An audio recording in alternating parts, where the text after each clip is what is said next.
Bienvenue sur Africa 24. Dans cette édition de l'interview, nous recevons M. Jean-Paul Missi, directeur général du Crédit foncier du Cameroun. M. Jean-Paul Missi, bienvenue sur Africa 24. Merci. Bon après-midi. Dans le cadre des rencontres économiques du Cameroun 2025, vous avez axé votre vision sur la gouvernance d'entreprise.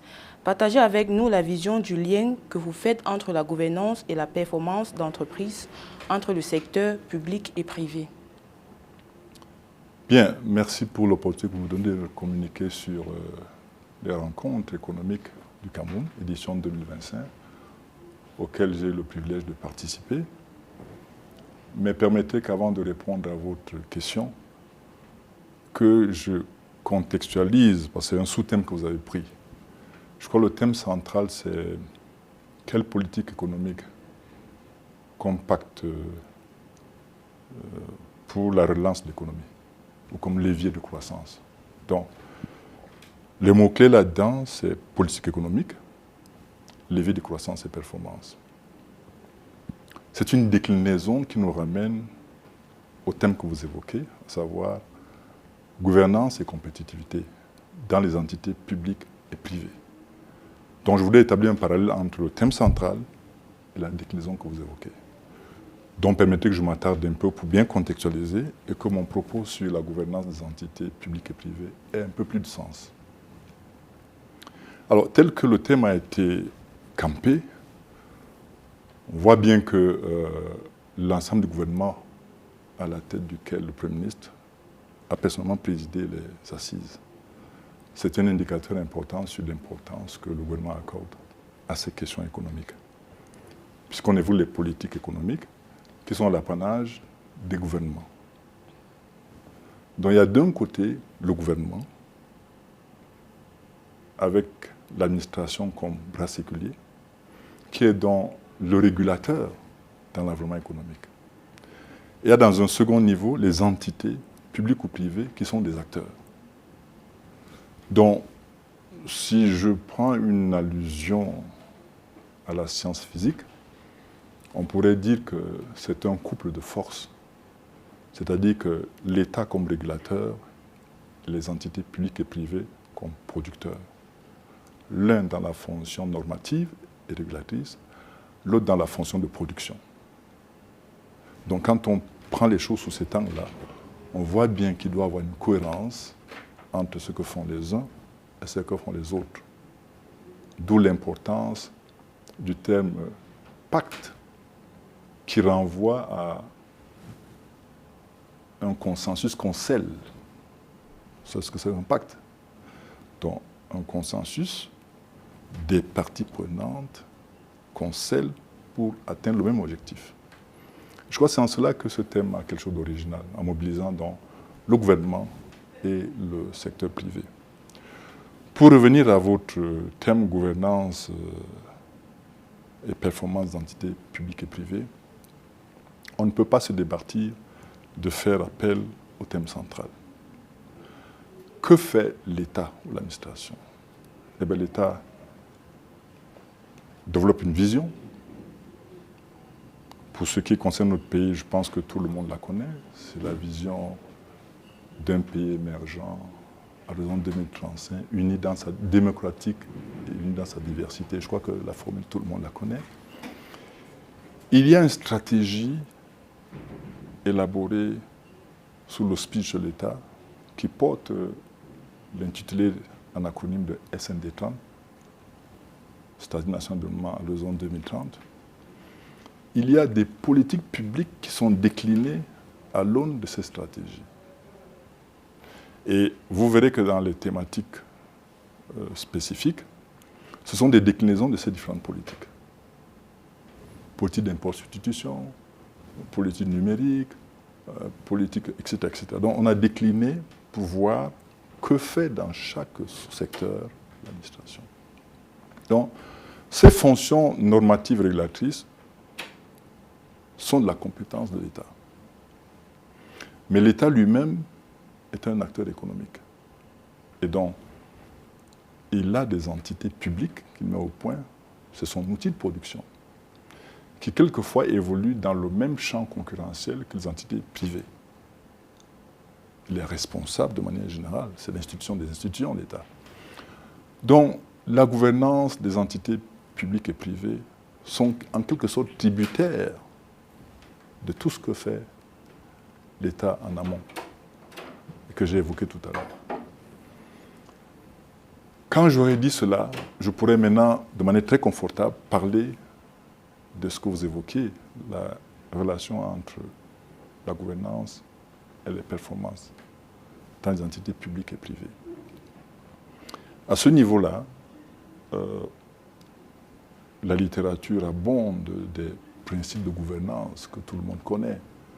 La responsabilité, l'imputabilité, les bonnes pratiques en termes de développement des compétences, les outils de gestion, les procédures, enfin tous ces actifs-là qui permettent à l'entreprise de développer son activité, de créer de la valeur ajoutée. C'est cet ensemble de pratiques qu'on essaye de recenser, d'élaborer pour donner la chance aux entreprises d'être performantes. Et en fonction des contextes, les principes sont les mêmes, mais en fonction des contextes, on adapte ces outils. Il y a une relation évidente entre la bonne gouvernance et la performance, en ce sens que c'est la combinaison de tous ces facteurs de production qui permettent de réaliser la valeur ajoutée et donc de créer la richesse. C'était le sens des discussions, mais il est apparu que si les principes sont connus, le consensus sur le respect des règles n'est pas évident. D'où l'idée de pacte, évoquée dans la thématique centrale. Autant les entités publiques sont aussi tributaires du contexte économique et des règles qui sont... Elles doivent prôner par l'exemple en adoptant ces principes de gouvernance, autant que les entités privées qui, elles, sont beaucoup centrées sur la recherche du profit, la production d'accord, mais la recherche du profit.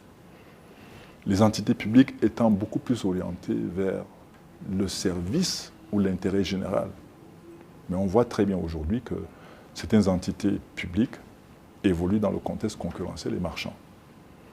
Donc, elles sont toutes soumises aux mêmes conditions. Donc voilà schématiquement ce que je peux dire avoir retenu de ces rencontres qui, à mon sens, ont le mérite de permettre de discuter sur les réalités de notre environnement et sur la nécessité, j'ai failli dire, de permettre à chacun de remettre à niveau ses connaissances et ses compétences pour qu'on puisse contribuer à une économie performante au Cameroun. Et selon vous, quelle est la bonne méthodologie qu'il faut pour implémenter les bonnes procédures, autant pour moi, la transparence des actes de gouvernance et quel impact peut avoir une telle mise en œuvre sur l'économie de manière globale? Bien, la bonne méthode, je ne veux pas donner une leçon, mais si je veux non seulement emprunter la littérature, mais parler de ma propre expérience en tant que manager, la bonne méthode, c'est d'abord de faire un diagnostic de l'entreprise pour évaluer les forces et les faiblesses et donc remédier aux écarts qu'on constate, combler ces gaps qu'on constate et mettre au point les dispositifs nécessaires. Alors, selon qu'il s'agit d'une entité publique ou privée, la démarche est la même, mais les contenus diffèrent. Je voudrais évoquer le cas d'une entreprise publique où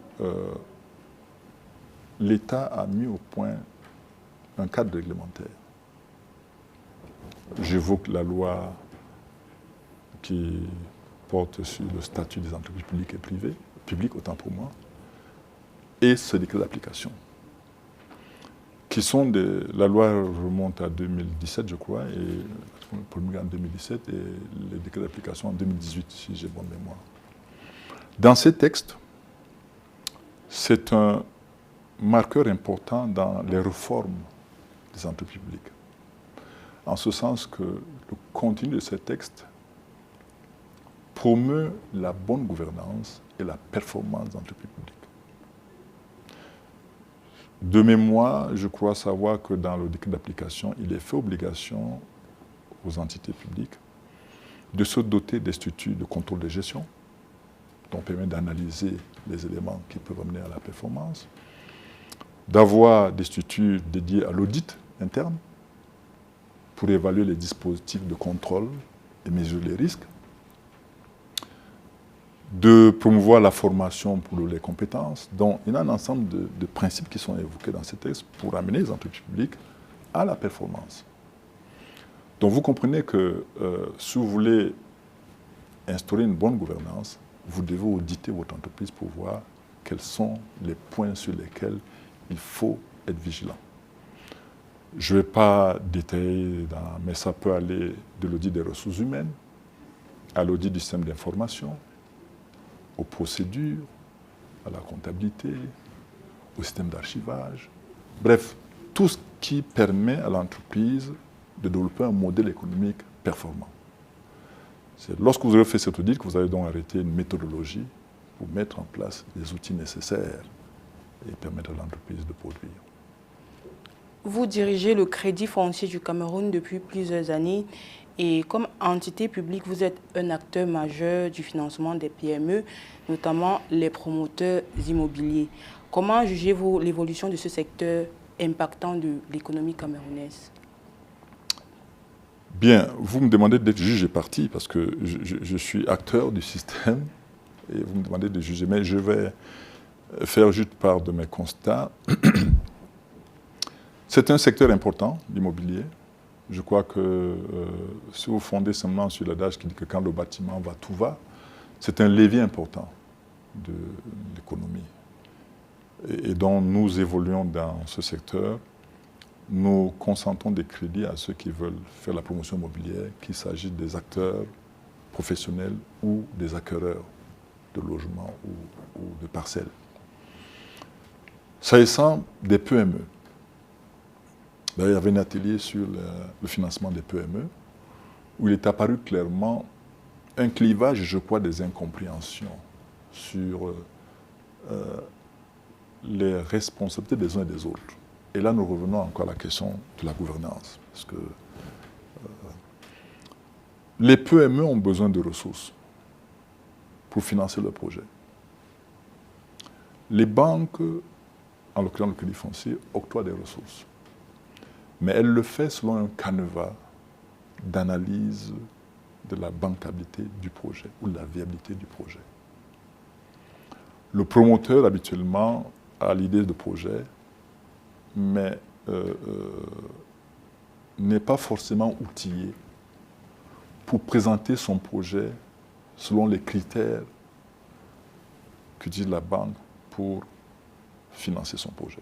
Parce qu'il faut dire que les projets qui arrivent au niveau de la banque sont en compétition. Le banquier va privilégier les projets les plus rentables, les plus viables, les plus sécures. Donc on voit déjà qu'à ce niveau de la compétition, seuls les projets offrant des caractéristiques de viabilité seront retenus. Donc le promoteur de la PME a intérêt à savoir comment monter un business plan, par exemple, pour convaincre le banquier. Maintenant, en fonction de l'appétit du banquier, il déclinera ou il acceptera de financer le projet.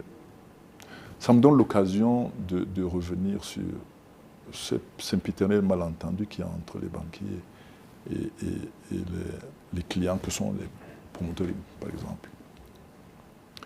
Et je vais illustrer cela par quelque chose qui est compréhensible par chacun de nous. Nous sommes tous clients des banques. Je suppose que vous avez un compte d'épargne dans une banque. C'est bien ça. Savez-vous que c'est les sommes dans votre compte d'épargne qui financent l'économie via les banques? C'est votre épargne qui permet de financer les activités bancaires, qu'il s'agisse des crédits scolaires, des crédits d'équipement, bref, tous les besoins de financement qui sont exprimés par les acteurs économiques ou les agents économiques sont financés sur la base de l'épargne collectée par les banques, de manière générale. Je ne voudrais pas insister sur les autres sources de financement, mais je m'appesantis en particulier sur les ressources collectées via l'épargne privée, pour bien illustrer mon propos. Alors, ce client qui a son épargne domiciliée dans un compte bancaire est soucieux de la sécurité de ses ressources. S'il advient qu'il a des doutes, qu'est-ce qu'il va faire? Il va retirer son argent. En disant que je n'ai pas confiance en cette banque, là, je ne voudrais pas avoir difficulté avec mes revenus, le flux de mon travail que j'ai épargné. Parce qu'il a des projets, peut-être pour l'avenir, pour la retraite, pour les enfants. Et donc il est très soucieux de la sécurité des ressources qu'il confie à la banque. La banque, fort de ses ressources, va financer l'économie. Admettons que ce client soit lui-même promoteur d'une PME. Il va s'adresser à la banque pour dire « je voudrais financer un projet ». Le même client, le même profil. S'adresse à la banque pour dire « je veux financer un projet ». La banque donne les conditions pour financer le projet. Et le même promoteur qui était soucieux de la sécurité de ses ressources dans le compte d'épargne ne comprend pas que comme promoteur, la banque se préoccupe de la sécurité de l'argent qu'il va exposer. Donc j'ai pris l'exemple des simples pour dire que la même personne se comporte différemment selon qu'il est client ayant un compte d'épargne ou selon qu'il est promoteur sollicitant un crédit.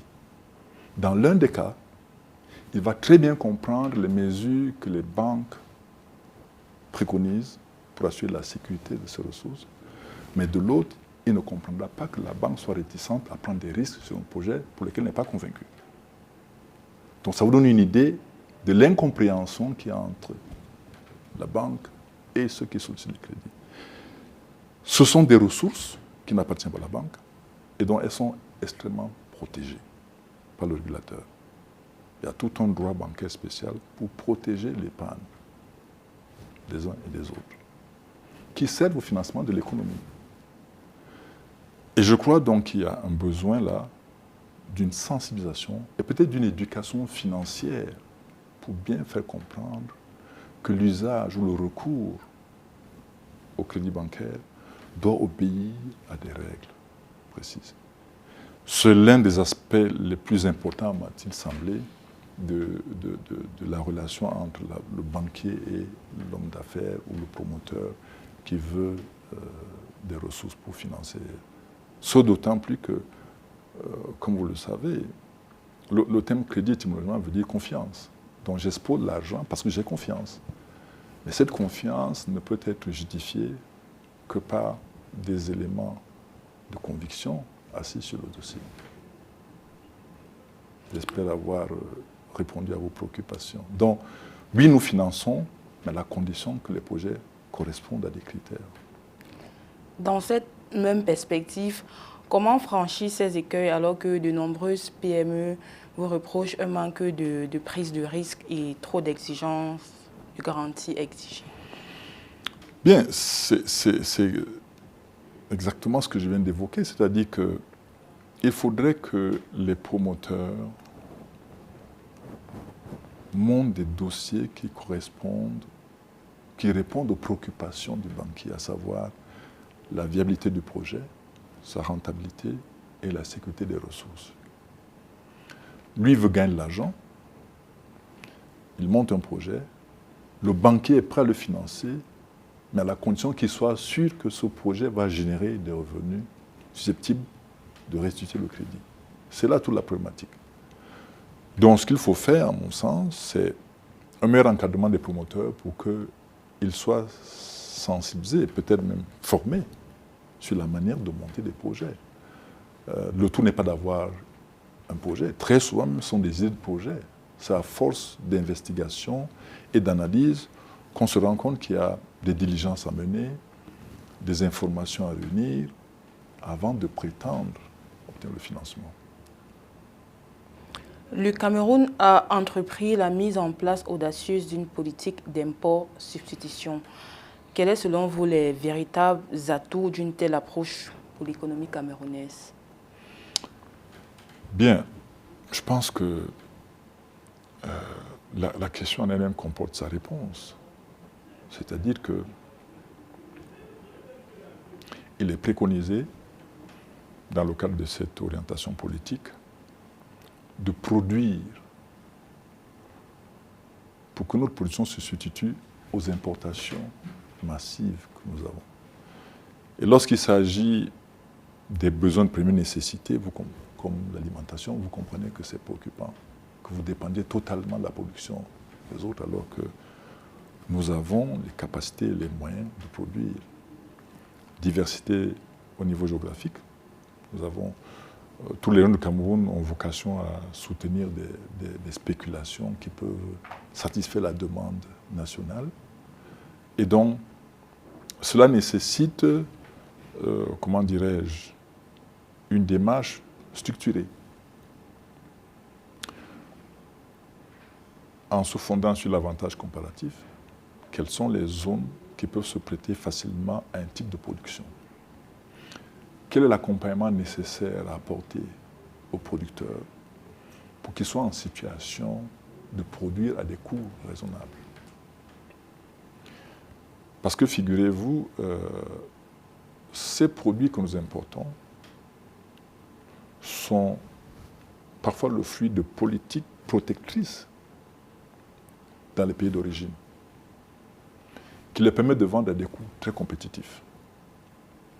Donc si nous voulons produire et nous prémunir des importations, nous devons aussi pouvoir produire à des coûts compétitifs. D'où l'accompagnement des producteurs locaux. Et c'est en cela que réside, n'est-ce pas, l'essence de la politique d'import-substitution, où le gouvernement met des moyens en place, met des dispositions en place pour inciter à encourager les Camerounais à produire localement tout ce qui est consommé. Pour conclure, le Crédit foncier a conçu en 2024 avec le FECOM, organisme chargé de la réalisation du financement des infrastructures dans les municipalités, un produit dénommé Cité municipale, autant pour moi.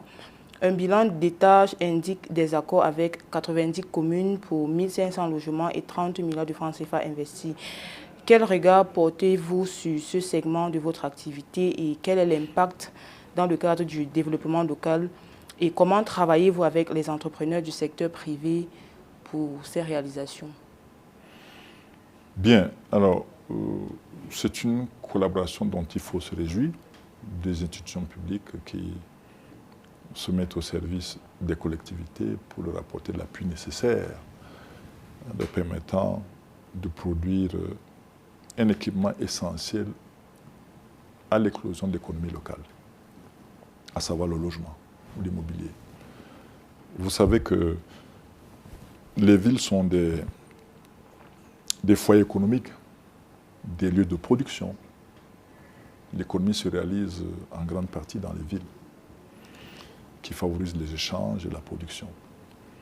Mais ces villes doivent disposer d'infrastructures capables d'accueillir les acteurs économiques, capables d'accueillir les activités qui s'y déploient.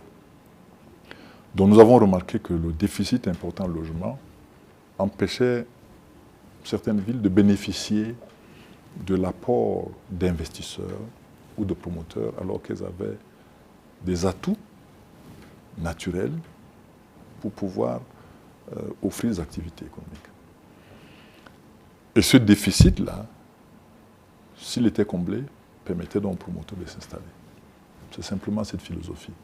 Comment permettre aux communes de disposer d'une infrastructure immobilière susceptible d'intéresser ceux qui veulent investir?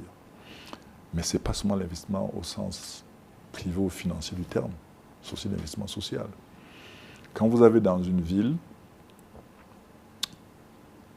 qui ne dispose pas de logement, des établissements sanitaires, des établissements scolaires, des services publics, qui ne peuvent pas fonctionner parce que les responsables n'ont pas où loger.